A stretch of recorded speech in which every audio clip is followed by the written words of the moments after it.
afternoon, and welcome to our Glendale City Council workshop. This meeting is for council members to review and discuss important issues, projects, and future council meeting agenda items. It's a work-study session only and allows the council to hear input from city staff. No action will be taken at this workshop, and there will not be an opportunity for public comment. This meeting is streaming live on Glendale's Facebook and YouTube pages and the city's cable television station, Glendale Channel 11. Thank you for joining us.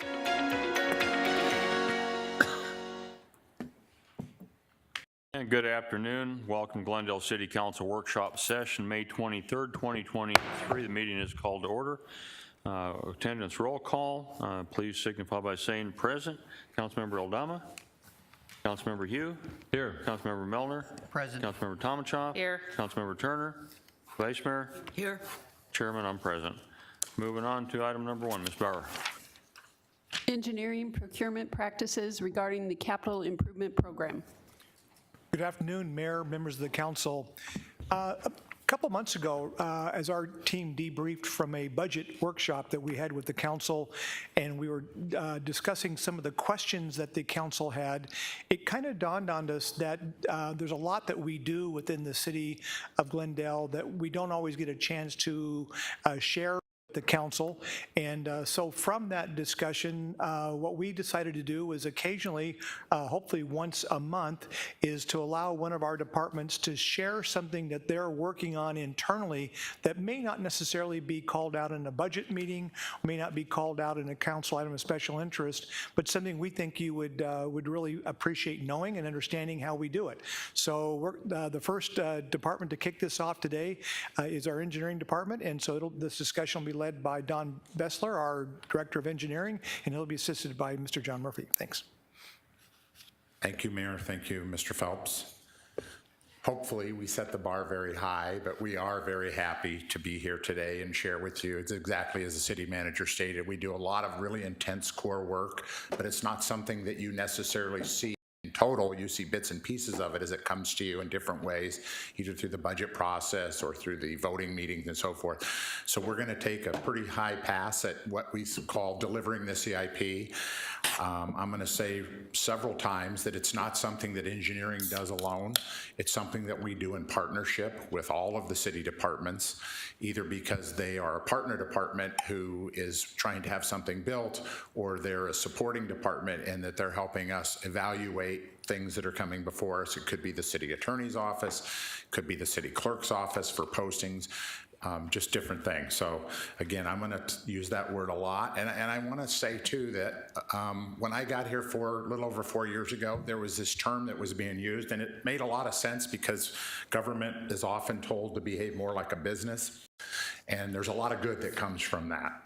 We use the term a lot, that's our client department. And I will tell you that that isn't how we view it, because a client relationship is transactional. A partnership relationship is that nobody succeeds unless everybody succeeds, so there's no person left behind. And that's how we view how we work through and help deliver the CIP. As the city manager stated, he's asked us to think about the work we do on a daily basis, our core work especially, on how does it improve the lives of the people we serve every day. You've seen a number of presentations over the last 5-6 years about the balanced scorecard. It's our major strategic initiative. It's to make sure that the work we do on a daily basis is aligned with that aspiration of improving the community. But it's more important than just that. It's making sure that people like myself and John and others that are in leadership positions have the ability to translate those aspirational strategies to the actual work, so that people that are doing the real work, the hard work, can make the connection. There's not a disconnect because it just happens to be circles on a paper that we talk about. We have a number of them I'd like to call out here. The city manager, as he said, sharing the work that we do so there's more visibility, there's more transparency. It becomes part of our conversation on a daily basis as opposed to an afterthought. We talk about optimizing processes all the time. Engineering's done an incredible job over the last several years trying to do that. And we also, the city manager has challenged all of his department directors to be thinking about succession plan, not secession, but succession planning, to make sure that we leave it better than we found it. And so when I have somebody like a John Murphy up here, you're used to seeing Jamie Chapin in front of you. Sometimes you'll see a David Beard. You've gotten used to seeing Eddie Garcia. These are the emerging leaders in our department, and these are the people that'll be the foundation of making sure that our strategic leadership goes forward in engineering. Again, I talked about partnership. Here's 5 bullets. These are departments that we work with very, very regularly. The operating departments, whether it's water or transportation or field operations or parks, we do an incredible amount of work with them to help them actualize the projects that you adopt in the CIP process. We've relied heavily on our internal audit department to take a look at the things we're doing and help us see our own blemishes, because we don't always see them. When you become very familiar with something, it's hard to see the blemish in that. And so they gave us, they did an internal audit about 1.5 years ago, and we continue to work with them to try to, mostly it's about process improvement, making sure that we have policies in place, that we working policies that really govern how we make decisions. And we're going to talk a little bit more about that. You're going to hear us talk a lot about ARS Title 34. It is the statute in state government that governs procurement for capital projects, for professional services. And our focus today isn't going to be on commodity purchasing, but it's going to be on our core work, which is procuring professional services, whether it's architects, engineers, landscape architects, and then contractors to go build those things. We talk about Title 34 a lot, and I think it frustrates people sometimes, but really it's there for a really important purpose, and that's accountability. It ensures that vendors, and there's hundreds of vendors out there, that they have fair access to city work. It ensures that we're spreading the spend so that we don't just pick our favorites and that's just who we like to work with because it's comfortable. Clearly that's human nature, but that's not how we do it. We value those good working relationships, but we use Title 34 to help govern the way we go out and procure services in that way. It ensures transparency for selection. Anybody that wants to do work with the city, whether it's a professional service or a contractor, knows that we have criteria on how they're evaluated. It starts generally with a qualifications-based procurement, and then it gets to the pricing later after we've picked who we believe is best suited to do work for the city. It ensures that we have quality. We have open book pricing. So even though we will procure somebody in a JOC or a CMAR, and John will talk about this in more detail, there is a point after which we've made a selection that we go through open book pricing. And if we're not satisfied with that pricing, then we set that vendor aside and we go to the next one. But we don't go back and forth between them shopping bids. So that's how Title 34 works. And just in general, it promotes accountability. And we're very happy to have that. It's important for us when we work with our partner departments to be able to explain how we're spending your money. I'm going to turn it over to John at this point. He's going to walk through a number of slides.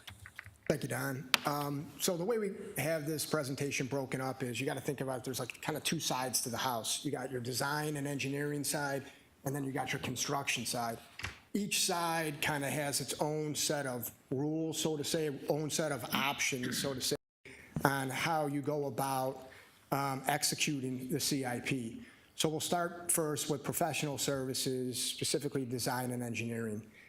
And within Title 34, you got about 3 options to choose how you want to go out and procure a design professional or an engineering professional. You have the on-call, the rec select, and request for qualifications. In a couple slides here, we'll talk about the on-call. But the on-call is specifically one of those efforts that's citywide. We had over 185 submittals across 16 different categories, and we had 50 different representatives from the city scoring and ranking firms on that. So that was one of those large city collaborations to develop what I'll call as a bench of professionals that you can go quickly to help you address a problem.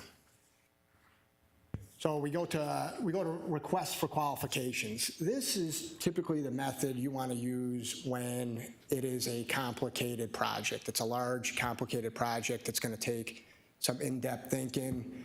You're going to want to spend the time on something like this. You just don't want to rush to the market with a project that's going to more or less fit underneath the RFQ style of procurement. ARS Title 34, specifically subsection 603 and 604, is very prescriptive on how you go about procuring through an RFQ for professional services. And we can see up there, just for reference, some of the recent examples of projects where we did use an RFQ to go and select a design professional. The next one, as I mentioned earlier, is the on-call. Think about the on-call as it's quick, it's speed to market. So Title 34 limits, they have a cap on the contract size, which is $500,000. So anything above $500,000, you pretty much have to use the RFQ method. Anything under $500,000, you can go from your pre-qualified list of firms that you've already scored and try to find the best fit. You want to do that on every project, is find the firm that demonstrated the ability to get the project done through their submittals. And so you could see here, these are the categories that we went out and basically formed a bench of players to help us out to address any one of these various needs that can fit within one of these subcategories.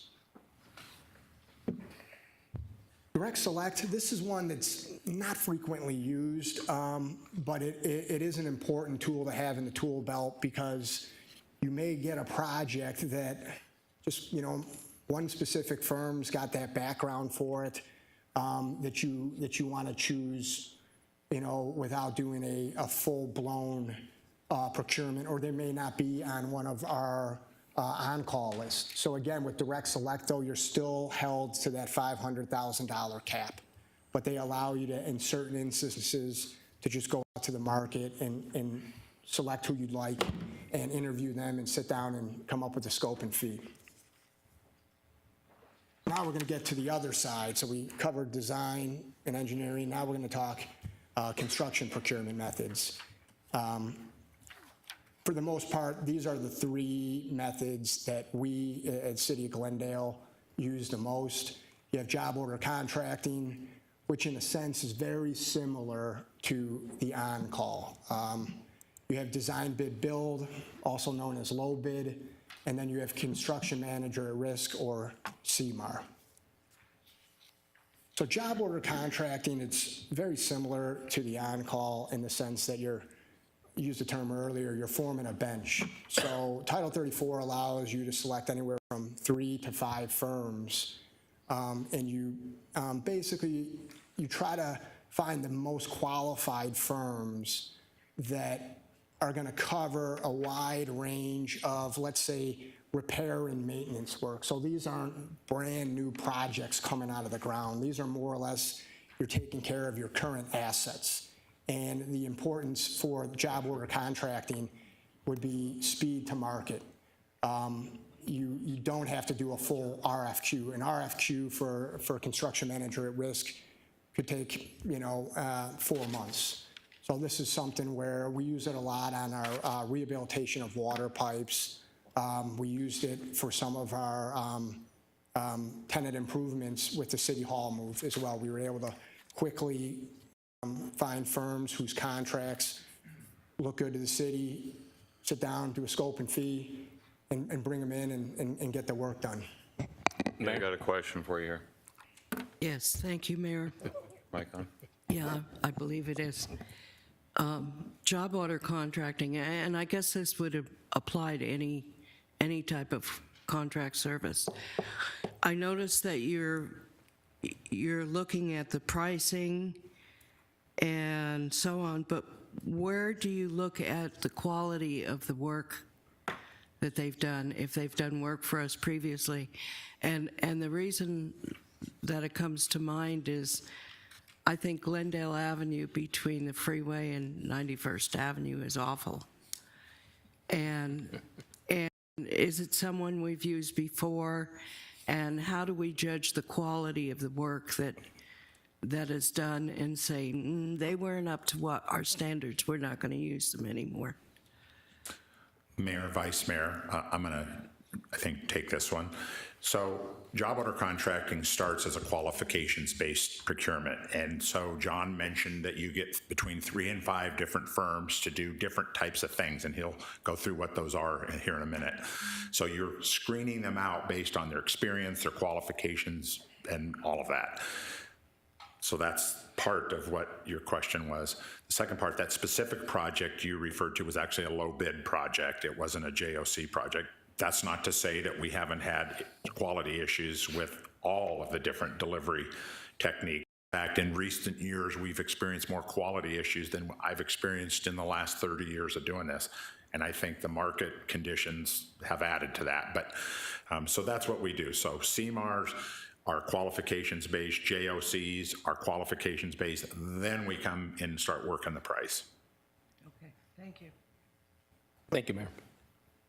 With regard to JOCs, and by the way, all of these procurement methods are efficient and sufficient. But with regard to the JOCs, I'm looking at some of these projects, some of the ones down below, like the sign building adult center, those are all appropriate. JOCs are used oftentimes when there's a lot of coordination, so multiple trades within the project. So there's a lot of project management, and that's what we're paying for. So I'd like for you to explain so everyone understands. There's a cost to JOCs. You pay for the coordination. You all don't have to do it. Acme Construction Company is doing it for us. We're paying for that coordination. It wouldn't be appropriate to have a JOC for a single trade project that, one small water line, you don't need multiple trades. But will you explain that to the council and to those who are watching, how we have to pay for that? And some of these, so we pay for that administrative cost, but it also allows us to bring on multiple projects at one time that you can manage, but not necessarily managing within. Can you just talk to us about that? Sure, thank you. Mayor, Councilmember Aldama. So yes, similar to a general contractor, generally there's 2 kinds of general contractors. There's general contractors that have the capability to direct perform whatever it is that they're building. Most don't. Most have subcontractors, and JOCs is the same. You're paying essentially a general contractor in most instances, if there's a lot of coordination, as the council member points out, to be that coordinating body, that construction manager, if you will. There's examples where that's not the case, some of the simple ones that you described, but you are doing that, and they're coordinating multiple vendors. So I can give you a really good example where you're paying for that coordination, but what you're also getting, I referred to this earlier, is open book pricing. So we have a JOC that's done some of the work, let's say, on our different recreation centers, and we'll look at the open book pricing, and the JOC will show us whether it's HVAC or electrical or concrete work or casing or windows and glazings. They will show us where they've gone out and got at least 3 bids from subcontractors if they're not self-performing those work units, or if they are self-performing, they'll still get a competitive bid to show us the open book pricing. So you're paying for a lot of those coordination between the different trades, I think is what the point you're making. And so sometimes you pay a little premium for that. But if you don't do that, then you either lose the ability for that coordination and open book pricing, or you end up carrying costs down the road later for something else like a change order or construction delays. Any number of things can happen. So we don't use it. You're going to see as we wrap this up at the end, we use all of those tools. They're all very appropriate. It depends on a variety of factors. Thank you. Mayor, if I may, thank you for that. And that wasn't to devalue your team. You guys bring on an exorbitant amount of projects. It's just so everybody has an understanding. And then are you guys watching some of those projects that could be low bid, that don't have all the coordination that needs to go to a JOC and pay that prime? Mayor, Councilmember, right. Yes, we're always looking at that, and I can give you an example. We had a large CMAR project where we were unable to get what we considered to be good value pricing, and so we pulled it off, said, sorry, CMAR, we're not going to do business with you, and we low bid it and got a different contract going. So we're always looking at the market conditions, we're looking at the availability of contractors, the supply chain, our management team, workload, all of those things go into it. And lastly, within the JOC, the general contractor, after a certain threshold dollar amount, has to go out to 3 bids anyway, and they're doing that for us. Correct, Mayor, council member. There's a number of different criteria that are triggers essentially to ensure, again, that one of the very first things I said, that there's accountability with spending public money. Thank you. Thank you. Continue on. So as Don was saying, job order contracting, pretty straightforward projects. If you go to the next slide. Go ahead. Oh, all right. So yes, thank you, Don. So, yeah, this is part of the reason why we're here. So prior till 2002, the city relied solely on linking agreements from other cities. So basically, the other cities did the hard work. They put together their own selection panel.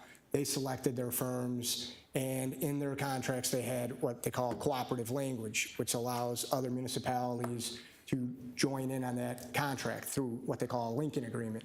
Well, starting this year, we've basically formed our own JOCs. So city panel, our own guys sat on the panels, reviewed these submittals, scored these firms based on criteria that the city wanted. We didn't rely on another city's work. We did it ourselves. So the first one to get through was the streets and paving. So you probably see that around town with the pavement management program.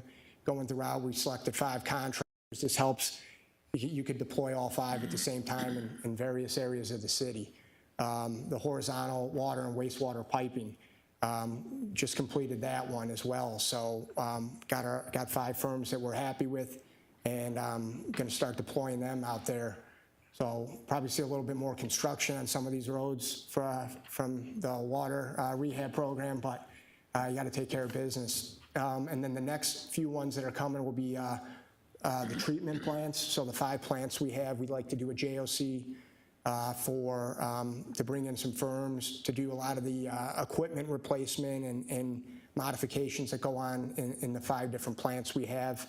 And then the last one we're working on is the vertical construction. So it's going to be more or less a small work order JOC for our facilities. Thank you, Don. And as we talked earlier, here are some of the more recent examples of projects where we used various JOCs. All right, design, bid, build. This one's fun, but this one is basically where a designer is going to go from 0 to 100. They're going to design the entire project. They design it, you take that design, and you send it out to bid. Contractors submit their bids, we open them, and the lowest, most responsible bidder works, ends up getting the award. So when you think about design, bid, build, the projects that typically work the best are projects that you could quantify the unit costs. I need 5 of these, 7 of these, and you let the market compete against itself for the lowest, most responsive bidder. So a lot of the projects that we use this for are our road projects. Some of our more successful ones, such as the valve and hydrant program. If you guys ever ride down the street, you see all those tiny little valves. There's thousands of them everywhere. You got to make sure those things work. So you got to get in there, you got to repair them and replace them, and that's a perfect project where you can get unit cost and quantify that. Mayor. Go ahead. Thank you. You said that generally one contractor takes this whole project, right, from design all the way through implementation? No, so the design professional will design it from 0 to 100%, and then when they're done, we take those plan sets and we put those plan sets out to bid for then the contractor to bid on, and then the contractor will do the work from. Okay, so there'll be at least two different entities involved, one that does the design, and then it goes out to bid in the city. This is what I want to make sure of. The city then reviews the bids and awards the contracts, and then whoever we award to does the building, right? It doesn't, it's all under, not all under the design firm. Thank you. And then the final one that's used under construction is the construction manager risk, or the CMAR. This is good for complex projects. This is good where, I don't want to say you don't know everything, but it's tough. It's a tough project, and it's going to require good coordination between the designer and the contractor. So typically how we like to use this is you hire the designer first, get the designer working on the plans, maybe get it up to 30%, bring in the CMAR, have the CMAR look at the plans, see if there's any long lead items that you could do some early procurement for. But you also have the contractor looking over the designer's shoulder to make sure that there is some constructability to what the plans are. So it kind of keeps a good check on your plans. And just add to that, that's exactly the reason. So an example for CMAR is you get into a major rehabilitation of a water or wastewater treatment plant. You don't know what all of the issues are going to be as you start disassembling the moving parts. And so we work very closely with our partner Department Water to have a CMAR just so that you're not subjected to constant change orders because a designer just didn't have the ability to foresee and forecast all of the issues that will become uncovered. So it's a really good tool. We use it appropriately and we're happy to do it. Up here you can see some of the recent examples of projects where we're going to be using a construction manager at risk method. So we'll wrap up. All right, Mayor, we'll wrap up here. Just, what we've been trying to say is there's different typologies that we use to deliver a project. The considerations are the cost of the project, the complexity, if there's operational considerations that the department has, or could be other things, special events, different thing. The NFL season is a big deal for us and the work that we do in the sports and entertainment district. Speed to market, John's used that term, but we're always looking for the best fit. And I believe Councilmember Aldama may have asked during the budget process, how much do we use these things? And this is, so the last 42 projects that we've done, this kind of gives you the different techniques we've used. A little over half of them are design bid build or low bid. About 38% are CMAR and a smaller amount's JOC. I think what you'll see over the next couple of years is the JOC is going to become bigger. The CMAR is probably going to become smaller. I think the design bid build will always be around 50%-ish or so of the projects that we do. So we're really looking at having a good spread and get things built so that when you adopt CIP, you know what's going to be actualized. Good. And that concludes our presentation. Be happy to answer any questions. I have a question, which maybe doesn't apply to you, but you know how much I love contracts. And the thing that's always driven me nuts, and maybe I don't understand why, is that to me, I learned a contract is a contract. Whatever the stipulations are in the contract, I've signed it, you've signed it, we have to live up to the contract, right? Okay, so all of a sudden I have to pay my employees more, or the raw material for my widgets costs more. What do? I go to the city and I ask for more money on that contract. I don't know why we encourage that by paying the new price, when a contract is a contract and they're supposed to live up to whatever price they quoted us for the duration of that contract. So tell me why we're always accepting contractors who want more money for the project. Mayor, Vice Mayor, that's a great question. All questions from this panel are great, by the way. So I'm going to answer that one. So I think that does happen sometimes with commodities purchasing, where the city's gotten a bid from somebody and they say, hey, we're going to sell you ladders over the next 12 months and we're going to sell them to you for $39 a foot or whatever it is. And then something happens in the industry or the supply chain and all of a sudden they can't get aluminum ladders for that. So we see that. I mean, I've witnessed it up here. Typically, though, for the work that we do, we have a contract for a specific project. We don't experience price increases once we've established an agreed upon price, whatever that is. The things that could change the price would be that we've done something to delay the project for some inordinate amount of time that would then subject the contractor to to price increases, and that's on us, because generally, the way our contracts are written for construction is they have to hold prices for a specific period of time, and then if we delay decision-making beyond that period of time, then we could be at risk for that. It doesn't happen that often. More often, it happens that we have some unknown condition or the contractor, we've had this happen rarely, but there are, John referred to long lead items.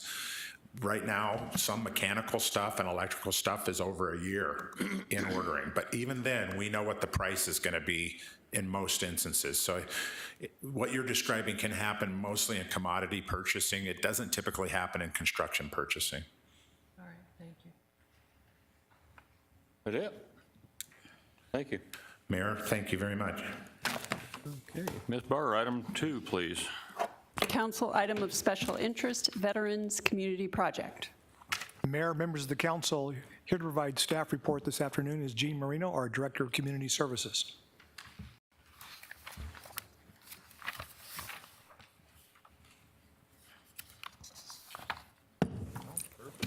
Thank you, Don.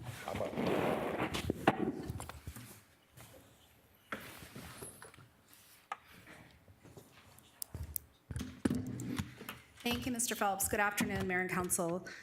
So today's item is a revisit to council item of special interest that was raised by Mayor Wires in November. I was before council a few months ago and received consensus direction to continue due diligence. So today's presentation is going to be to report out on the findings of that due diligence process and to get some direction from council on how to move forward. So just as a reminder, maybe for those individuals who are just tuning in, so the Veterans Community Project is an organization, it's a nonprofit organization out of Kansas City. They are a group of combat veterans. They specifically seek to provide services for homeless veterans that fill a gap. So perhaps it's a veteran who can't access typical veteran services through the federal government because of discharge status or other barriers to success. And so they are really seeking to make sure that no one falls through the cracks. So they really look at a fundraising model and a community-based solution in partnership with local jurisdictions and local service providers. Their developments consist of 2 component parts. One is a Veterans Outreach Center where they can provide supportive services to anyone in the community who is a veteran and is in need of those services. And then also housing services, so non-congregate, individually occupied units that are intended to be transitional housing. So they do have a variety of national partners that they partner with that you can see here on the screen. But then when they work with a local jurisdiction or a local community, they seek to engage with that local community and do local fundraising, as well as establish local community stakeholders and partners. So they have engaged in a national expansion initiative. So you can see here, they did start out in Kansas City, Missouri, which is their hometown, but they have since expanded to 5 other locations. And they are very interested in expanding services here in the Southwest, very specifically in Glendale. So the local jurisdiction commitment that they are looking for when they decide to partner with the local community is an organization who is willing to ensure that they can help them make those local community connections with key partners, stakeholders, potential funders, et cetera. They also look for a local community that can help with land acquisition and help through zoning processes and other public processes that may be required in navigating our development processes. They also look for communities that are very supportive of their operational model, which is low barrier transitional housing and not adding a lot of strings to who they can or cannot serve. And then long-term, they are looking for a community where they will be welcomed with a long-term partnership with community engagement and those continual connections over time. So the commitment that Veterans Community Project makes to the local community is that local fundraising, so any funds that they raise locally for this development will stay locally within this community. So if there are funders in our region or our city that make a contribution to the Glendale project, that money stays in Glendale. Additionally, they manage and operate the facilities locally, so they will come in and they will hire people who live in our community to manage and operate those facilities. They manage all aspects of the operations and service delivery. They report out on their performance in terms of who they're serving. They also work with the local community if there's any gaps in services and helping to fill those gaps. And then just really looking at being a value-added partner to both the city and the region to address this issue that we're experiencing around homelessness. As part of this particular project, they would commit to constructing a minimum of 50 units of transitional housing, as well as that Veterans Outreach Center. So as part of the due diligence process, we put together a very comprehensive site visit and community meetings, and it included a site visit to the actual property, which I'll show you on the next slide. It included meetings with our friends from the VFW Sandy Corps Post, as well as several agencies, including the Department of Housing, Department of Veterans Services, Maricopa Association of Governments, who oversees our regional homeless services, as well as the Maricopa County Human Services Department, because they are seeking active partnerships with local jurisdictions to increase the number of shelter beds, as well as some private trusts and foundations and other community stakeholders. So the land that had previously been identified and was supported by council to move forward on due diligence is shown here on this map. It's almost 8 acres. It is city-owned property. It was acquired with transportation sales tax funds. The site visit concluded that it is suitable for the planned facilities. Have been in discussions with engineering as well as our development services team about the potential for this project. We did identify that it is supportive with the existing utility infrastructure. It will require a rezoning and a general plan amendment, which can run concurrently with the design process, but it will require a repayment of $3.8 million to the Transportation Sales Tax Fund because that fund is restricted in terms of how it can be used. Mayor. Go ahead. Looking at that map that you just had up, it looks like there are structures on that land. It's the land encircled in the red, correct? Mayor and Vice Mayor, so on the north, it looks like there's a kind of some shading on that map. That's it's not a building or anything like that. It's some debris that needs to be cleared as part of the construction process. Okay, so there are no structures on this land? Correct. Mayor and Vice Mayor, that's correct. Okay, thank you. I would like to point out that it is conveniently located immediately adjacent to the VFW post, and I'll talk about the significance of that in just a moment. It's also immediately south of Northern Horizon Park, which has a dog park, which is one of the things that is important to this development is making sure that they have the accommodations that can accept pets. So the location of what's being proposed is very suitable and actually ideal for this particular development because of its proximity to transportation, the park, and then obviously the VFW as well. So during this due diligence process and in the process of having these community meetings with stakeholders and the other agencies, this project generated a lot of interest and community support, actually more than what we had anticipated in just having kind of these preliminary conversations. And so the VFW Sandy Corps Post is very interested in partnering with the developer, VCP, to do additional land donation to support the comprehensive development of a Veterans Outreach Center.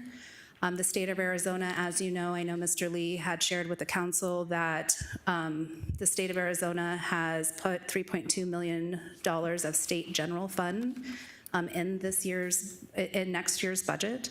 And then shortly after the meetings, Maricopa County Human Services Department reached out to me and said that they are interested in negotiating an intergovernmental agreement to give us $3 million of their ARPA funding to support this project. So as it stands today, we have a commitment of $6.2 million that we weren't anticipating, but that is really good news because the total capital investment required, excluding the land, is about 13 to 14 million based on current construction costs. So the consensus that I'm looking for today from the council is consensus regarding the $3.8 million.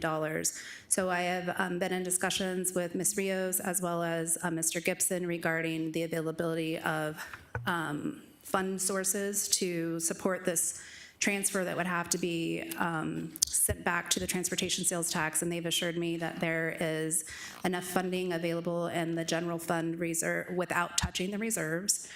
And then the additional direction that I would be looking for is moving forward to negotiate that $3 million IGA with Maricopa County, and then negotiating the development agreement and appropriate instrument to make the land available to VCP in conjunction with the attorney's office, and then transition this overall project from a council item of special interest into a full-blown project.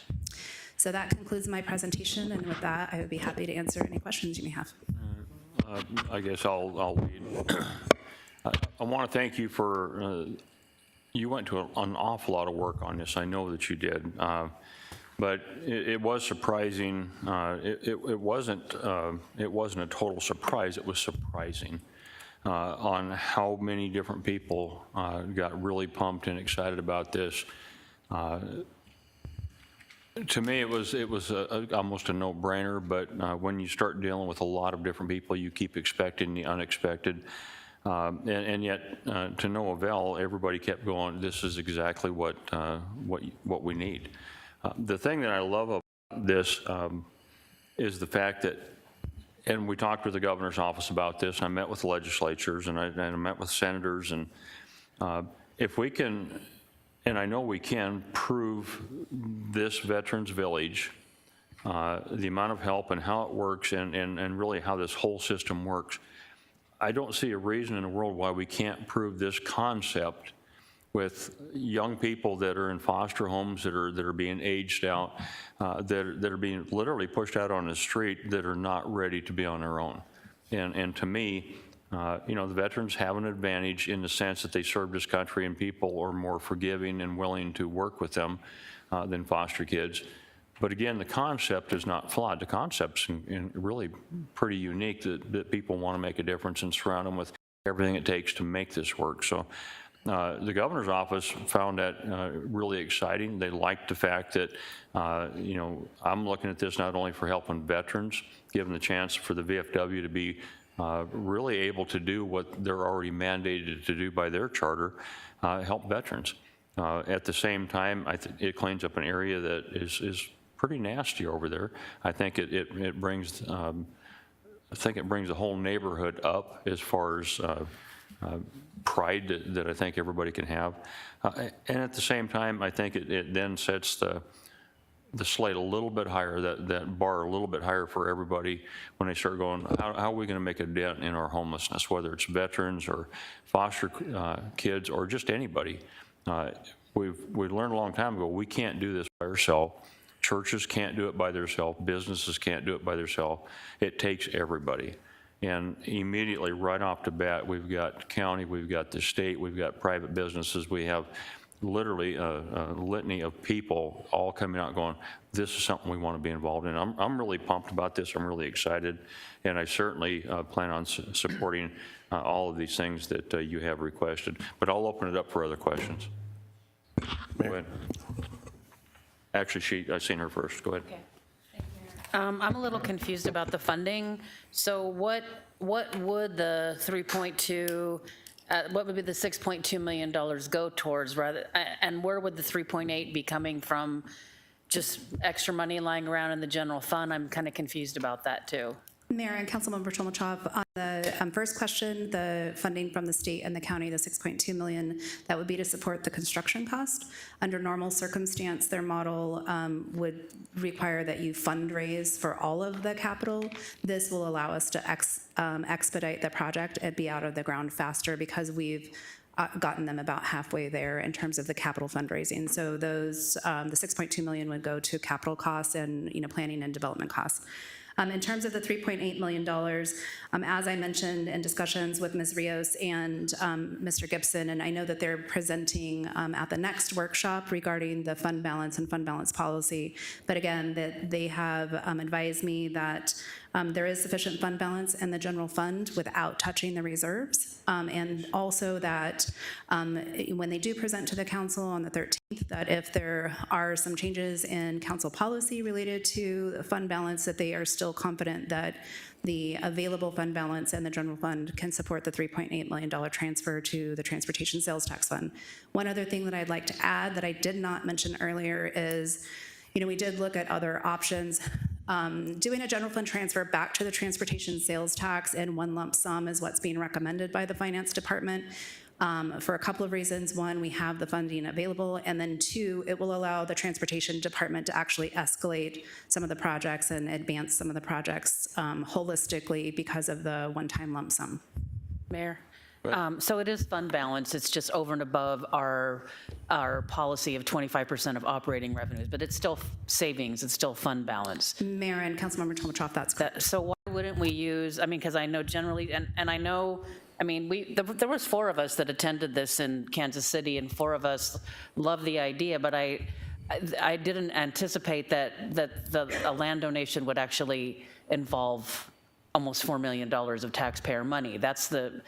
And then also, it doesn't say anywhere in here, but I know that the city's also responsible for covering the cost of whatever the infrastructure needed on the development site, or would that, because I think that it says that's in one of these slides, doesn't it? So what would the actual city's obligation be, and why couldn't some of this money be used to cover the actual payback of the land and their processes to fundraise for the capital? Mayor and Councilmember Tolmachoff, what I am recommending from a staff recommendation is, and specifically with Maricopa County funding, it has to be used for construction capital. It cannot be used to repay us.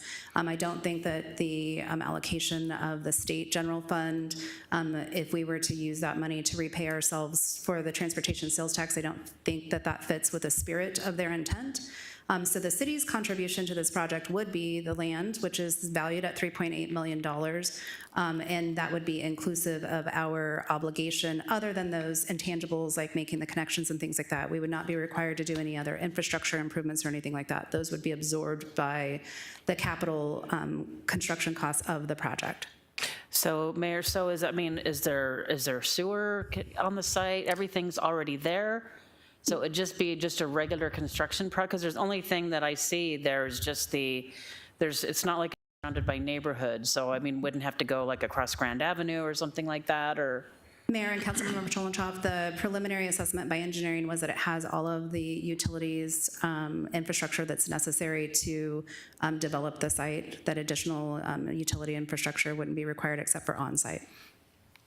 Has this worked with any other city because I know that in Kansas City they donated 5 acres that were owned by the city-owned land, but there was no payback. It was just a land donation. There wasn't an additional cost to the taxpayers to just let the land be developed, which is I think great, but I'm just curious if anybody's done this model before, where you've had to basically pay back another department in the city for the land. Mayor and Councilmember Tolmachoff, I'm not aware of how the other cities have structured their land donations. I can tell you the reason why we have to take $3.8 million, and what's being recommended is from the general fund, is because of the way the transportation sales tax was voted on by voters, and that was the fund that was used to buy the land. The transportation sales tax, voter-approved transportation sales tax very specifically states that any land has to be used for transportation purposes. I understand that, and I'm not objecting to that. I'm just saying, when this started, we weren't aware, and that was one of the things when they were here that I told them that could become an obstacle of the actual outlay of money to pay back the land could become, at least for me, an obstacle. I'm very supportive of the project. I just don't know why we don't fundraise. Would it be possible to because they've shown they're capable of raising enough money to cover the capital cost, could part of it to be to pay back and I know transportation's out of money too. I know the bond authority is has been exhausted for GO Bond Authority. I know that's separate from the GO tax. I know they're two different things, but it all goes towards our transportation programs in the city. So I'm not opposed at all. I think absolutely the money needs to be paid back. I'm just going through, prior to the slides, I was just assuming that some of this money would be put back into the transportation rather than just savings, because there's a lot of money coming out of essentially the city's savings account for other things. I'll let somebody else talk. Thank you. I'm going to jump in. I don't know quite what the problem is, if we paid transportation directly or we used the money to pay the land off. Either way, we're still getting the money back, and either way, the land's being paid off according to the bonds. I'm sorry, Mayor, I'm not understanding how we're getting the $3.8 million back. How do we get it back? Mayor and Councilmember Tolmachov, so in the other communities that I'm aware, and I haven't examined all 6 of their projects, but I am aware that the city donated land in those other projects. So the cities bore the cost of that land. However they did it, I don't know. But it's essentially the same thing that I'm proposing here. The only difference is that because of our transportation sales tax restrictions, we have to pay that money back to the transportation sales tax. Right, and that's exactly what I was saying, is there wasn't a cash outlay to make the land donation. It was just simply a land donation, and I know Kansas City was 5 acres, which is about 3 acres less than this. So that was my point, is that I know Kansas City for sure, because I asked that question, that the land hadn't been identified for any other purpose. The community, actually the community wasn't very supportive in the beginning. They became supportive, but that was the difference to me, is that the actual cash outlay in order to make a land donation. Mayor and Councilmember Tolmachov, the only point that I would make is that at some point, they did have a cash outlay for the acquisition of that land. It may not have been as part of this project or contemplated as part of this project, but at some point, unless the land was gifted to them, they purchased the land, and so it's just a delayed contribution. Thank you, Mayor. I'm pretty sure, I'm not going too far out on a limb to say this, that we all understand that this land was purchased with transportation tax dollars, so that has to be repaid. I think we all get that. The question is, where does the money come from to repay that? And one suggestion is that we take it out of the general fund. But I think it would behoove us to look at other possibilities. You mentioned the county money, and that was with restriction. So therefore, that makes me turn to the $3.8 million from the state. And if there's written restrictions on that, can we see it? If there's legislative history about that grant, because there's about 3 things in play here in my mind. One is that the state cost us a ton of money on transportation projects, and this might be a chance to at least recoup some of that and keep our transportation program going. The other is, as I understood it from the site visit in Kansas City, that this project is successful in large part because it doesn't rely on tax dollars, and because there's tons of opportunity for the community to buy into it and to get involved and to put their own names on the project and put their own stake and sweat equity into it. And if we can preserve that opportunity, I think it will be better for the project as a whole. And then the third thing rolling around is what was mentioned by the mayor, and that is that, our veterans, God love them and God respect them, they are a group in which the public is willing to support and the corporate community is willing to support. And to the degree that we can let them do that and take ownership in this project, it frees up whatever money might be remaining in our general fund that would have otherwise been used to purchase on this project. It would allow us to utilize that money to provide homeless benefits, perhaps, or other benefits to less sympathetic populations in our community. And I think that would be money well spent. Thank you. Yeah, I'm going to go to Mr. Milner in just a second, but one of the things that I had brought up earlier in discussions, we have to pay the land off. I mean, there's no doubt about that. And whether we just paid it off and said, okay, we're good, or we have a project that we then want to take the land that's paid off and utilize that for homeless veterans, I think you can do both without making this confusing. And what I would suggest is that we work with the veterans community about like a 50-year lease, maybe a 30-year lease with a couple 10-year options. Because 50 years from now, maybe they don't want to do this anymore. Maybe those homes won't be of value. Maybe that won't be an issue with homelessness. But why would the city not want to at least have the opportunity to maintain it? They're fully responsible for it, for liabilities and everything. But 50 years from now, maybe a council in the future might say, you know what, we want to bring that property back.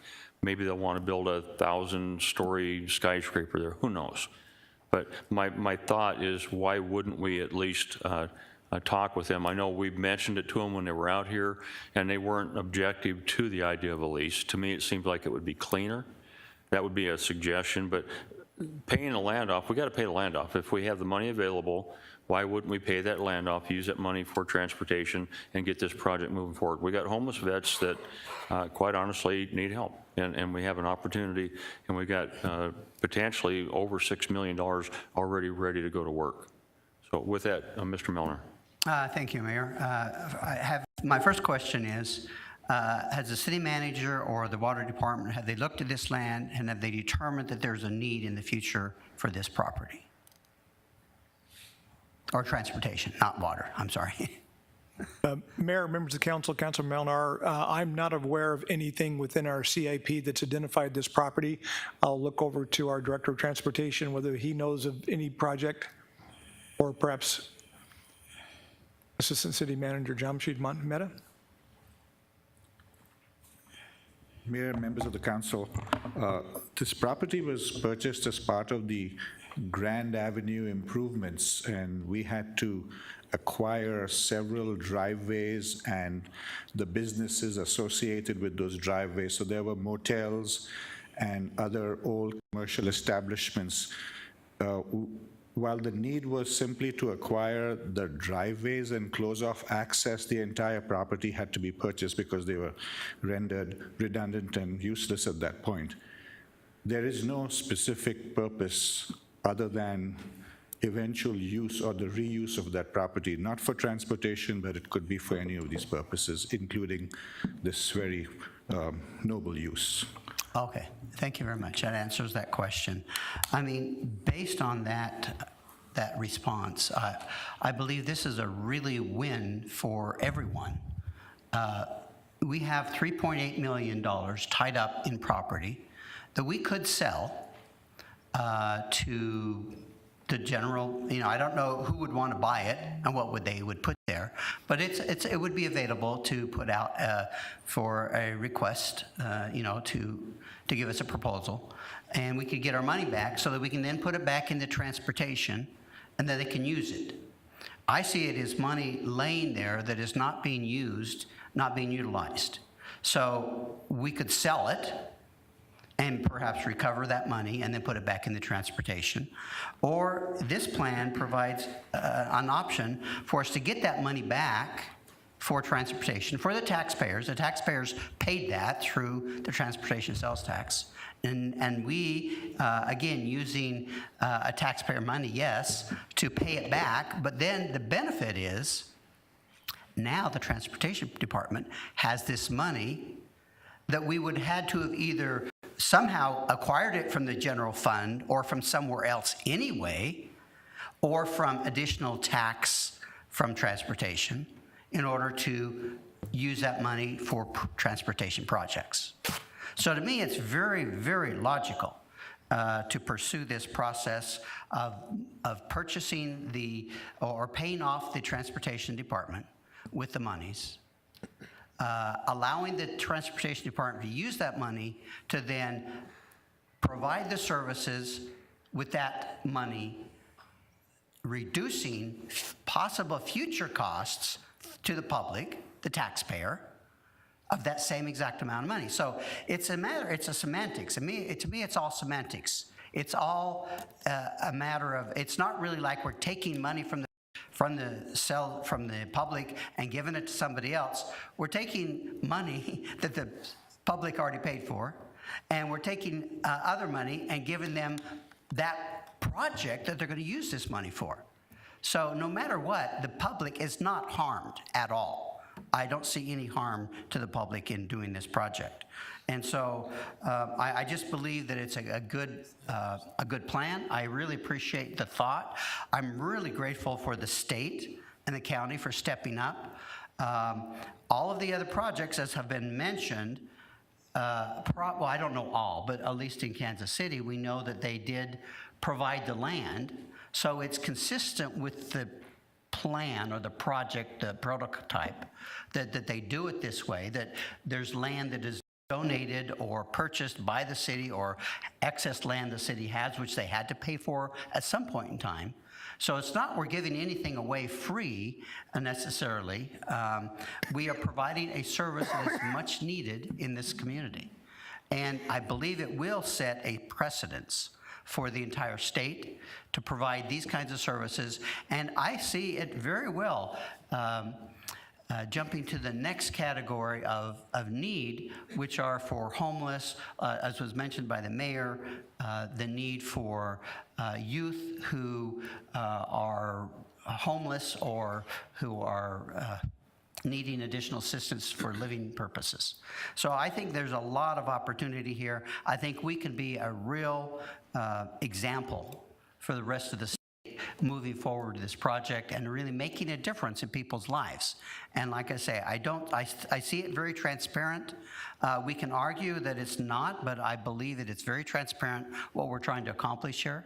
And I think we need to move forward with the plan. Thank you. Thank you. Vice Mayor. Thank you, Mayor. I think this is a darn good project.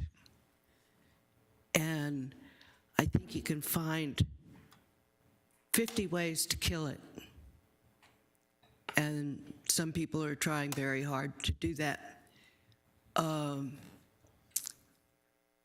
When we talk about 3.8 million, I think in reserves, and the city manager will correct me if I'm wrong, but we've got, what, 130 million, 106, how much? In reserves. A lot, a boatload of money in reserves that we can use for something that is really worthwhile. And this project is worthwhile. And I think what impresses me about this project is the fact that it's a pilot project in Arizona, and there is every potential that it will spread to other cities as well. So we may be at the forefront of a model project that can be adopted by other jurisdictions and help go a long way towards serving our veterans population. And this is despite the fact that I hate tiny homes. And this project is going to use tiny homes. But I'm swallowing that to support this project because I think it's that worthwhile. And I support the requests that you've made to negotiate with the county and all of the other things that you asked for, transition from council items of special interest to a serious project, and negotiating the development with the VCP. This is a no-brainer, as the mayor said. This is a project that should be done and can be done. The funds are there. And let's look at this positively. At what can we do to make sure it becomes a reality? Thank you, Mayor. Thank you. Go ahead. Thank you, Mayor. First, I'd like to say I find it offensive that people are trying to kill the project because this project was brought back by 4 people. Now, having some concern about the finances, let me just say that we're potentially and quite probably losing a $14 million revenue stream at the conclusion of this legislative session. Possibly other revenue streams are at risk for the city. So if there's a way to do this without using general fund money, $14 million a year accumulates. There was literally zero interest in doing anything about sales tax because we were going to have to lay people off and all the alarm bells being rang about reducing sales tax. So the concern is, I'm a little confused about the fiscal concern depending on, who's bringing what forward. So let me just say that. I am interested in, is it possible to do a ground lease rather than have to pay the money back? I like the idea that the mayor brought forward. I don't know whether that's possible and leave the money in the general fund. There are a lot of, there's a lot at stake depending on the outcome of this legislative session and the next legislative session on revenue streams that we rely on that literally, $14 million revenue stream annually accumulates is definitely going to affect our budget. It's definitely going to affect our ability to do some of the things that we want to do. And I think, my opinion, I guess I disagree with some people, is that we should be prepared for that. So is it possible, is there any way you could structure this with a ground lease without having to pay the money back right now and still proceed with the project? Mayor and Councilmember Tolmachov, I did confer with Ms. Rios and Mr. Gibson, and unfortunately the answer is no. We would still have to pay back the transportation sales tax because the use itself, even under a lease, would not be for a transportation use. If you were going to enter into a lease for, say, a bus facility or something like that that has some sort of a transportation tie-in, then it's possible that you could lease the land. I did have them look at that. Now, it's not to say that we can't still structure the land, the tool that we use to make the land available as a long-term ground lease so that we can still retain ownership of the land. That's still a possibility. And again, that's something I'll work with the city attorney's office to make a recommendation on the most appropriate legal instrument to make the land available. But to answer your specific question, the answer is no. We would still have, in order to make this land available for this project, we would have to pay the transportation sales tax, the $3.8 million. Here. Thank you. Well, unfortunately, the person that probably needs to hear this got up and left the room. But I will say I too am offended that any of us are being accused of trying to kill this project. That's not the case at all. And in fact, the one making that accusation is the one who never bothers to go to any of these kinds of conferences where we learn about projects like this and have the chance to do site visits. And it's also the person who's complaining about tiny homes, even though it might very well be the most cost-effective way for us to accomplish this, and it's the way in which the organization we're working with chosen, and for good reason. Maybe programmatic reasons or cost reasons, but that's what they've chosen. Not everybody in this world wants to live in a 4,000 square foot house on a 2-acre horse property. And they certainly don't in this day and age, and I think we need to understand that. Now, moving on to the question at hand, I was also going to ask about the site lease that the mayor had come up with, but I understand your explanation on that. I do think that we should look, the question isn't, I'll repeat myself, isn't whether or not we have to pay the transportation fund back. We all understand that. The question is, where does the money come from? And I don't think that it's necessarily financially smart for us to turn straight to the general fund and say, oh, we have plenty of money there. Let's just make it rain. We have money there, but a lot of that is one-time money. And a lot of that is money that came in that's going to have expenses associated with it in 6 or 7 or 8 years when we have to repave all of the streets out there where the money came from, out in the new frontier. And that, again, is transportation money. I think it's incumbent upon us to look at all aspects of this and try to figure out where's the best place for our residents, our taxpayers, to get the money from. Not trying to kill the project, trying to help the project. But we also, we've been told in general terms that everybody says everything that we need is there on site and we're not going to have any big expenses. But I've been down that road before, and we've had to put water lines under freeways. In the past, we've had to put water lines under Ballpark Boulevard that we weren't told of ahead of time. I'm concerned about this particular property. Is it going to require a lift station to get sewage back up to the nearest sewer line? What else is it likely to require? And, you know, there may be water lines there, but are they water lines sufficient for this project, and are they in good enough condition that we're not going to have to go back and do that? So there's a lot of opportunity for those of you that want to go spend general fund money. There may well be plenty of opportunity for that down the road, but let's not start off there, particularly if we can have the state taxpayers join in with us on this project, because Lord knows it benefits everybody in the state for us to start solving some of the homeless issues that we have. And if this is going to be a model project, then it's good for the state to be able to fund it at that level for us. I just think that that's what we ought to be looking at first. That's the way we should go. If we get a hard no somewhere on this, then we'll figure out something different. Thank you. Mr. Aldama. Thank you, Mayor. Question, there can't be a long-term lease, but can there be an IGA, an intergovernmental agreement with this organization on just the land piece of it? Mayor and Councilmember Aldama, the instrument wouldn't be an IGA because they're it's not a government. But yes, we would be negotiating a development agreement that outlines all of the city obligations and requirements and the appropriate tool, whether it ends up being a long-term land lease or some form of a acquisition or something like that to make the land available to them. There will absolutely be a negotiated development agreement of some nature that comes forward to the council for consideration at a future meeting. I'd like to, get started on that. If there's consensus to move forward today, I would get started on that right away, negotiating what that instrument is, as well as the IGA with Maricopa County. And thank you. And this organization is not affiliated with any state or county or anybody that we could do an IGA with? No. Mayor and Vice Mayor, no. Okay, so I've got a couple of questions before I make some comments. What is the City of Glendale's all-in dollar amount for this project? Mayor and Councilmember Aldama, $3,844,763, which represents the recommended source of the transfer to repay back the transportation sales tax. Okay, and then the data, I want to talk about data.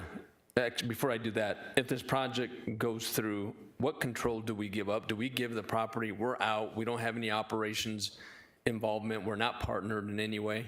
Staff time is really what I'm referring to. Mayor and Councilmember Aldama, there would be staff time associated with contract management because regardless of the instrument that we use, whether it's a ground lease or whatever, there is going to be a contract that we will need to monitor for performance to ensure that they're performing to our expectations. And then obviously working with the attorney's office, we would certainly structure any necessary clawbacks to protect the city if for some reason the development wasn't operating in accordance with our expectations. So all of that would be outlined in a very comprehensive development agreement. Is there an opportunity to do I just lost the word. If this organization decides to leave Glendale, be done, just walk away, do we have like a first right of refusal for that property back to us? Mayor and Councilmember Aldama, yes, that would be the expectation that they fulfill their service obligations, or the land or instrument would revert back to us if we deeded it to them. We can do deed restrictions. There's a variety of legal mechanisms that we can work with the attorney's office to ensure that the city's protected and that the spirit of what we were trying to accomplish with this development is going to protect us for many years to come. Okay, and those are the questions I was going to ask next. You answer. Now let's go to data. So you must have done some data mining on how many people we can serve there, how many veterans. Is there any allocation for veterans that we're going to help in this project that domicile here in Glendale? So Mayor and Councilmember Aldama, the most recent information that we have through the Master Services Agreement is that they have been serving about 68 veterans that have veteran status, but are in varying, in varying areas of their readiness for housing. Part of the issue with getting a veteran housing ready has to do with different things related to discharge status and things like that. This program takes that off the table, so they will help any veteran, regardless of their circumstance, regardless of their familial associations, so if they have kids, if they have a spouse, if they have a partner, they will help any veteran. So it sort of takes that off of the table for many of these veterans who are falling through the cracks with traditional veteran services. So then what I'm hearing is that we are helping homeless and disabled veterans who serve this country regardless of where you served, which foreign country, where your domicile is, because if you're homeless, you don't have an address, you have a domicile where whatever area you're living in is who we're targeted to help. Mayor and Councilmember Aldama, there would not be any restrictions, if that's what you're asking. Obviously, the focus would be to provide service to veterans that are presenting in Glendale as homeless. That's our first target audience, but they will not turn a veteran away for service. Yeah. So I'm please just give me a few seconds to explain. I have not been in favor of using our fund balance just willy-nilly and bring projects at the end of the day before the budget session and just put them in. And not only that, just because we have lots and lots and lots, someone described here, of money in the savings account doesn't mean we can go spend. We don't do that. That's just not what we should be doing. And just because we don't have a cap on how much we're supposed to save, that we just go take out when we want. It's not what we do. It's not the practice we should be having. However, I've talked many times about this organization being the leading agency in something to help the homeless. You and I have had these conversations. The city of Glendale needs to do something. We need to be the leading agency. And oftentimes I heard people on this council say, oh, we don't need to be the leading agency. Yeah, we do. When it comes to serving back to those veterans who served us in time of war when we were sleeping in our homes comfortable, it's time to get back. It really is. I seriously, I'm not wanting, I hope we don't have any more projects that come up that draws down our fund balance. I mean, that's not the practice I want to engage in, but there's nothing like a project that sinks your soul to help people. And the city of Glendale needs to do that. This isn't a project of supporting one individual up here on this dais. I want to be very clear. This project is about serving those who live in our communities, those who served this great nation. Could be your next door neighbor. That's what this is about. This is about a city coming to the aid of those who need the most help, who are the most vulnerable. And this is a property that I don't think anybody is going to want to use for something that's going to bring in tons of revenue. It's probably going to end up being a recycling yard, a wrecking yard, or a storage yard, which it was at one time. I know somebody that actually leased it. So I don't believe it's ever going to be anything of revenue generating. For that, I feel comfortable supporting this project because of what it's going to do for these people. And I hope that if this does go through, that there's data that shows us later when it's all done, the results of it. So I want to hear the stories of veterans who went through that, cycled out, and now are living with somebody and on their own. But I think this is a worthy project of using those funds, and for a lot of reasons that I just explained. But one of them, that property is never going to be anything. One concern I have, though, is disposing of this property in this manner. Does that meet our disposal policy that we adopted a few years back? Mayor and Councilmember Aldama, the land is not necessarily being disposed of. Again, that will depend upon the legal instrument, but obviously we're having this discussion in a public setting about the use of this land. Any future use of this land for this project is going to be negotiated as part of that development agreement, which will also come to the council, which is part of a very public process. So this has been discussed with the council, in a public setting. Thank you. And then lastly, it's almost contingent that we have the ability to, I hope this thing never fails, ever, and it's just there for 50 years, but should it ever, we have that right of refusal to bring that property back into our inventory. Mayor and Councilmember Aldama, that's the intent, to ensure that the city is fully protected, to make sure that this property is maintained, whether it's a deed restriction or other legal form, to ensure that we would have the ability to get it back if for some reason things didn't work out. Yeah, my family has many veterans from Korean War to the Afghan War and in between. We all share that. Many of us have family members. What we don't have many of, at least in my family, we don't have homeless veterans. And I don't ever want to have any. But if this helps that, then I think it's a good project. Thank you. Can I? Yeah, in a minute. A couple things have been said that I'd like to sort of not necessarily correct, but at least set the record straight. I went to the site, I've been to the site way too many times, but I met with engineering and brought maps out, and to answer a question that was asked earlier, it was told to me that there's multiple taps in the sewer and water lines available without going underneath or across or over, that would not be a problem at all. In fact, I was told that this is one of the much easier projects than most of the ones that we've done. So I felt very comfortable with that.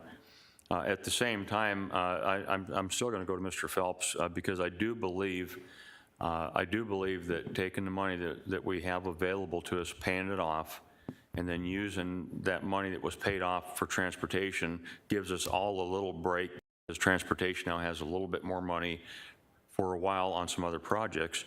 But I would really like the negotiation when it gets to that point, that the city has the opportunity, whether it's a 30-year lease with a 10-year term after that, a couple options. My vision is 50 years from now, maybe we don't have a homeless problem anymore, and maybe these aren't necessary, and why would we want to limit the ability for the city to get the property back?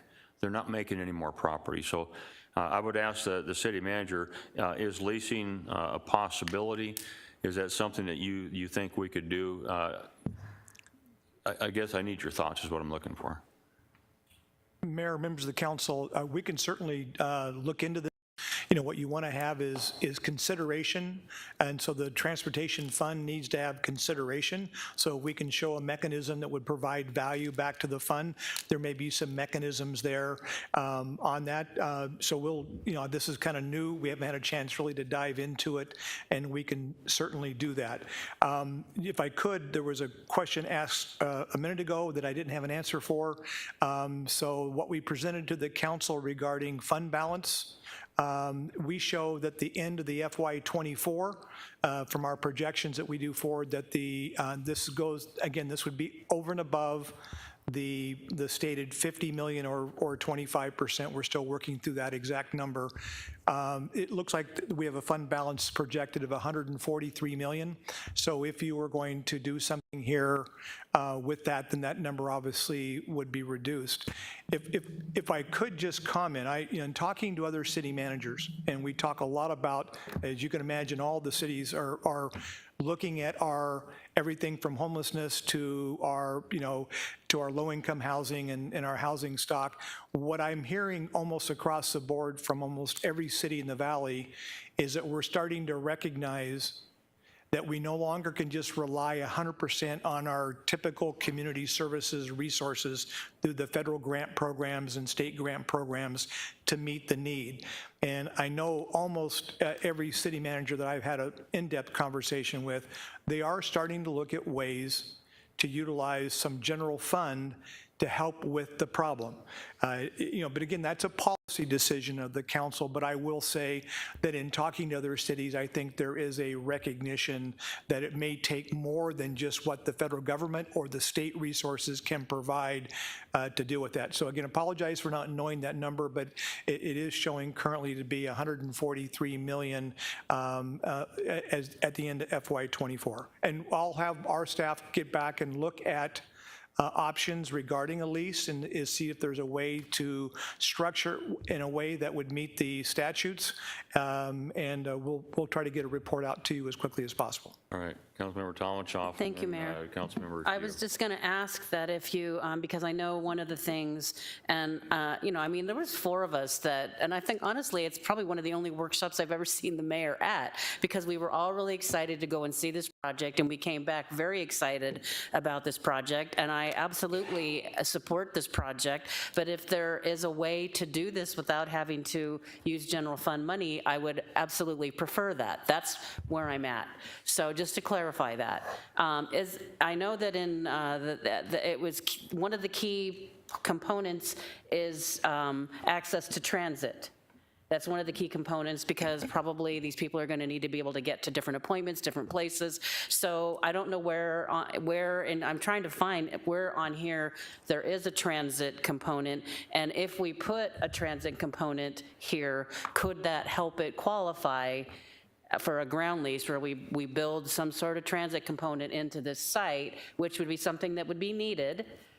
Build it into our Gus the Bus or whatever we have. But if we made a transit component, there's plenty of room here to do that. If we did something like that, would that, as Mr. Phelps said, help it meet whatever criteria it needed to meet to be able to? I just really oppose having to pay the general fund back. I think there's probably another way to do this, and I think Councilmember Turner makes a good point. The state withheld millions and millions of dollars of HERF money from cities for years.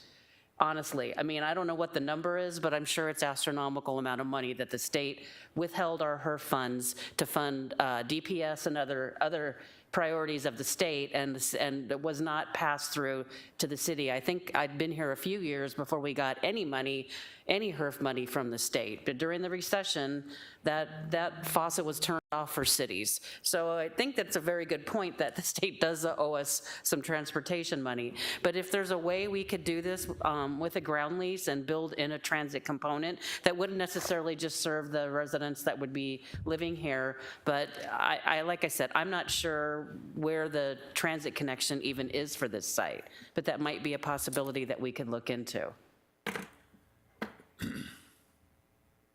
And I also, Mayor, if I could, are we pausing a consensus to find out if a ground lease is possible, or where are we right now? Mayor and Councilmember Tolmachov, I already explored whether or not we could lease the land in a long-term ground lease without paying back the transportation sales tax. I discussed it with Mr. and Ms. Rios. They looked at the legislation where we passed the transportation sales tax. The answer was no. If we are going to use this land for this purpose, we must pay back the transportation sales tax, regardless of whether or not the city retains ownership and enters into a long-term land lease. So setting that aside, no matter what, if we want to use it for this purpose, we have to pay back the transportation sales tax. So then if we pay back the transportation sales tax, that land then becomes a general fund land holding. That general fund land holding, we can make a decision moving forward through a negotiated development agreement to enter into a long-term land lease with very specific restrictions. We could do a land lease. We could, they could do an acquisition, or we could do a conveyance with a deed restrictions. There are a variety of legal tools that we could use to make the land available to them. A ground lease, a long-term ground lease is one of them. Again, I've had preliminary discussions with Mr. Bailey to explore what those would be, and I will be relying on him to make the most appropriate recommendation as to what that legal tool will be to make the land available. But to answer the original question, we have already asked that. We've already explored that as part of the due diligence process, and no, transportation cannot lease this land to VCP for this use. To answer your additional question about, well, what if we built a transportation facility on that land?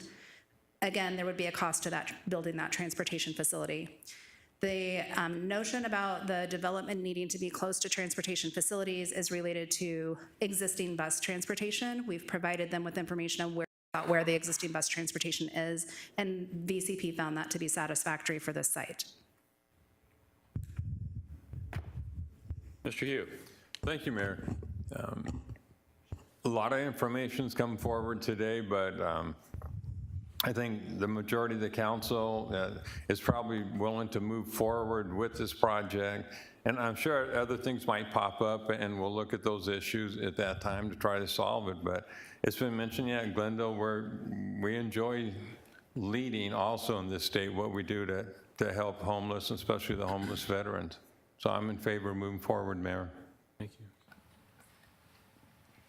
Thank you, Mayor. I really do like the idea of the potential lease after the transfer of the money, because I think you made it very clear we have no choice. If we're going to use this land, we've got to pay back the transportation. Well, just a couple of points on that. You know, we've already authorized basically the city to move forward with a bond for transportation purposes. This money is basically going to go towards those exact projects that we're going to need for transportation. So I would guess that in the long run, if we get an approved bond, that the amount of money we would need at any point in time would possibly be less. We would be able to issue less bonds at a specific time because of this.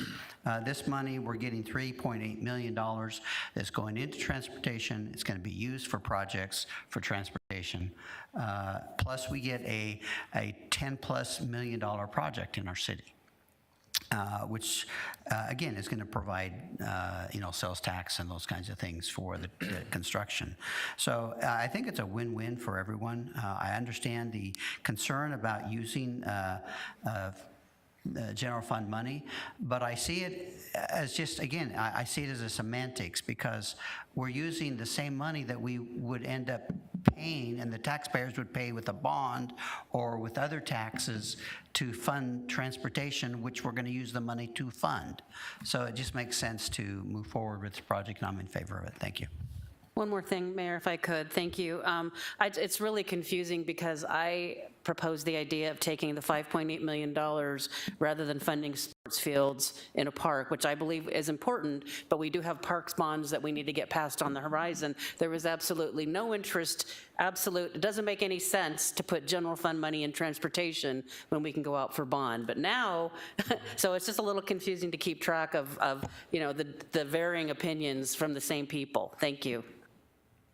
Any other discussion? Okay, so I'm going to ask, is there a consensus the way Ms. Moreno laid this out? Yes. Yes. Okay, you do.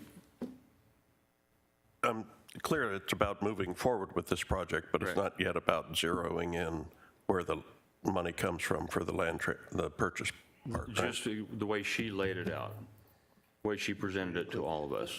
Not all the other stuff we talked about, the stuff she talked about. Mayor and Councilmember Turner, so as I've presented, the consensus that I'm looking for today is transferring the $3.8 million from the general fund fund balance to transportation sales tax, negotiating the IGA, negotiating the development agreement, and closing out this council item of special interest and continuing to keep council updated on this project moving forward. Okay. Again, I'll ask for consensus. I don't support you. Yes. I support the project, but I don't support closing the door to other opportunities to fund the purchase of the land and putting the money over to transportation. I think it's not a decision we have to make at this point. I don't know why we are. Okay, we do have consensus. Thank you. Thank you. And I'm just going to point out real quick, point of personal privilege, the VFW commander and his entourage is sitting right in the front row. So, gentlemen, thanks for being here. Thank you, Mayor. Thank you. All right, item 3, please. Downtown Campus Reinvestment Project Update. Mayor, members of council, here's just a brief update on the continuity of operations plan as part of our DCRP. And so we'll get this up on the screen here. But basically, everything is progressing well. Everybody is quite busy, and we have a lot of employees that are currently engaged in various projects and moves as we go forward. What I want to do is show you real quickly where we're at with regards to the construction of our continuity of operations. Right now, we've completed the sign building, the adult center, Gripstick, the airport. We are about 40% complete now at the Bead Museum and about 25% complete with the annex. And we're just waiting for fixtures to be assembled in the media center, but that will go together pretty quickly. I'll give you a little more detail on each of those. Again, we've been receiving input from the council regarding how the media center will be configured, and we're continuing to take that information and to try to help make sure that whatever we come up with an arrangement there will meet the needs of the council. We'll do a walkthrough before we finalize that project, but we think you'll you'll really appreciate the work that's gone into it. I did tour last. Mr. Phelps, can I ask a question, please?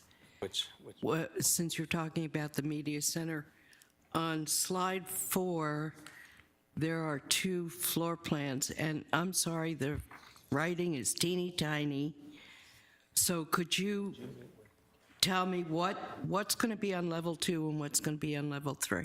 So the level 2 will be the mayor and council floor. You will have access to essentially that entire floor. So that's what you're seeing depicted there. And then on the 3rd floor will be the city manager's office and a couple other departments or programs that'll be on this 3rd floor. Thank you. So then the adult center. So on Friday, I was able to tour the adult center, and we had the engineering division has already been moved in. We are moving in other elements coming in. It looks great. They've done a fantastic job. And I think what's really exciting about both the adult center and the Bead Museum and the annex is that when we're done in a couple years with the DCRP, is we also will have some outstanding space that the city can eventually expand and grow into. So they've been very deliberate on making sure that the layout, the fixtures, the furnishings have a consistency to it so that it'll be very, very easy to move or expand a department back into there. But those projects are all going, and we're getting, I believe, HR has been in the process of moving. And again, I know the engineering division has been there as well. I did also tour the Bead Museum, and again, here's another example. I think we're going to have a building that had really had no purpose when we're done with this, and when we move back out into the new city hall, we will have a building that we can put to public use, up to whatever the council priorities are, that will have new HVAC, new plumbing, new electrical, and a much easier floor plan at which to work with. One of the things, if you recall, that space on the north end of the Bead Museum is rather dark. That was kind of the add-on that the bank, I believe, added on long before I came here. And one of the things they're doing is they're adding a window wall on the north end, and it's just that new light coming into there is really going to make that a very nice space in general. So, and again, same for the annex. We're finalizing some of the work there and getting that space ready to go. Everything appears to be on track, and at this point, we think that the last divisions to move out will be sometime in July out of City Hall, and that will include the mayor and council and city manager's office. And so that concludes my report. We'll be glad to take any questions you might have. Mayor, go ahead. I've been speaking with a lot of downtown business owners, and they are pretty fearful on the city being gone for 2 years. So what is the plan for downtown business owners when we all vacate? There's a certain amount of revenue that comes from City Hall to our businesses, and not only that, there's a lot of reason for people to come downtown that ends up being business for our business owners. So what is their plan? They've not heard anything. Is the park all going to be fenced off? Are there going to be no events? Is parking along Glendale Avenue going to be closed? There's tons of questions that I can't answer. So where are we on a business plan for the business owners that will be affected here in downtown? Mayor, members of council, Councilman Aldama, we're not 100% sure on exactly what the configuration will look like. We're still beginning to have those discussions with Oakland Construction. We don't think that there'll be significant downtown activity until later this fall. But Econ Development and our Public Affairs Media Center our media team, know that we want to come up with a marketing plan and a plan to minimize the impact. One of the things we're looking at is part of a potential a customized contract with the Chamber of Commerce is I have proposed that we would work with them as part of a specialized contract to help them assist us with the creation and the implementation of a media and marketing plan to help our downtown. More information will be coming forthright. We'll make sure that we have the council briefed at least 2 months before we actually start seeing any of the downtown impacts. It is very much on our mind. Our development team understand that, and we'll be working this summer on a more defined plan, and we'll be glad to come back to you and provide you that information. Thank you for that. And just briefly, would you give us just a timeline? I heard you say fall, so dates on construction projects this large, dates move, they're delayed, advanced. So give us a quick timeline. When do you think City Hall will be vacated, all employees gone out, last person out, and then when will fences go up? And then tell us, when do you think construction starts? So just a quick timeline so people that are watching, business owners are watching today, what that timeline looks like. This is just a best guesstimation. Best guess. Everybody will be out of City Hall by July or early part of July. And what we're probably looking at is a September or October before when we'd start to see, more intense redevelopment of the downtown campus. What they're looking at is we've told Oakland Construction, which is our CMAR that we have, that we're trying to look for ways to minimize impact to the downtown. And so they're working on plans of where they would have yards, perhaps using, for example, the parking garage to be able to do that, which means we could shrink down the amount of area that has to be fenced off to protect the public from the construction site. Again, we don't. All we have is they know what our goal and priorities are. Once they zero in on a number of details, we'll have more to share with the council. All right, well, thank you for that. And that's 5 months from now, and so not having that mitigation plan out sooner than that could cause some difficulties. So just parking along 58th Avenue, if we were to close that, that's just not a good plan. So I'm not saying you are, but nobody knows. Maybe you know, but we don't know, and that's problematic. And but that's 5 months from now, and people were thinking it was going to start July, August. We don't know. So do you think you'll get a mitigation plan out and a marketing and maybe help promote some of these downtown business zones sooner than this October date? Mayor, members of the council, Councilor Aldama, again, we expect to have a plan put together here in the next, 2 to 2.5 months. When you come back from it'd be my goal that when you come back from the July break, that we would be able to start zeroing in. We don't anticipate having any on-street parking needing to be taken up, except maybe for a day or a really short project if we had to bring in some specialized cranes or equipment to load stuff in. But no, it would not be our goal to have any downtown parking impacted, and we really want to minimize the footprint on the park until such time when we need to do the extended fencing as part of the redevelopment of Murphy Park. So we'll have more when you come back. We've set our project goals with with our development team, and I know we can come up with a good plan for downtown. Thank you. And lastly, you just said something that people don't understand yet, that they don't know if the library is going to be closed or continue to be open. They don't know if it'll be fenced around.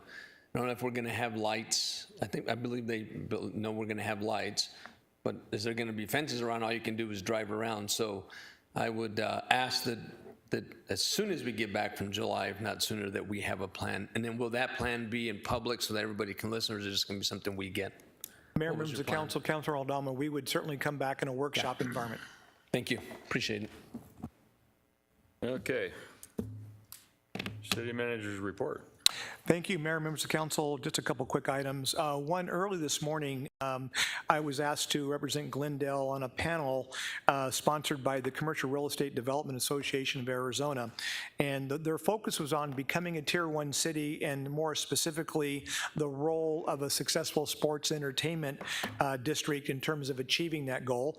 And so shared the panel with Representative for Phoenix, downtown Phoenix, and for Scottsdale and SRP. And so it was a really good turnout and had a lot of great questions. Kind of coincidentally, the moderator for the panel is the Executive Managing Director of Capital Markets for Cushman & Wakefield. Within about an hour of getting back to City Hall, Cushman & Wakefield announced that the Cohen affiliates has purchased their first building in Falcon Park 303 development for $81.7 million, which is about $136 a foot for a 600,000 square foot Class A building. And if you kind of recall, one of the 303 buildings were built on a speculative basis. This is back when things were going really strong, and this kind of still continues to demonstrate that even on the speculative buildings, there's a strong lease up and a lot of activity along the Loop 303. And then finally, as per our policy on disposition of city-owned property, I want to notify the council that the manager's office has received an unsolicited offer, and I'll be bringing that offer forward to the council per our policy. And that concludes my report. Thank you. Anything from the city attorney? Nothing at this time, Mayor. All I got was static. I guess that was a no? Okay. Council item special interest, starting with Councilmember Aldama. None at this time. Councilmember Hugh. None, Mayor. Councilmember Melner. Nothing today, Mayor. Councilmember Tom Chop. Nothing today. Councilmember Turner. Not today, Mayor. Vice Mayor. Nothing today, Mayor. Okay, well, we just set a new record, folks. Nothing for myself. Can I get a motion to go into executive session? So moved. Second. I have a motion, second. Any discussion? Hearing none, all in favor, vote aye. Aye. Any opposed? Council meeting is recessed.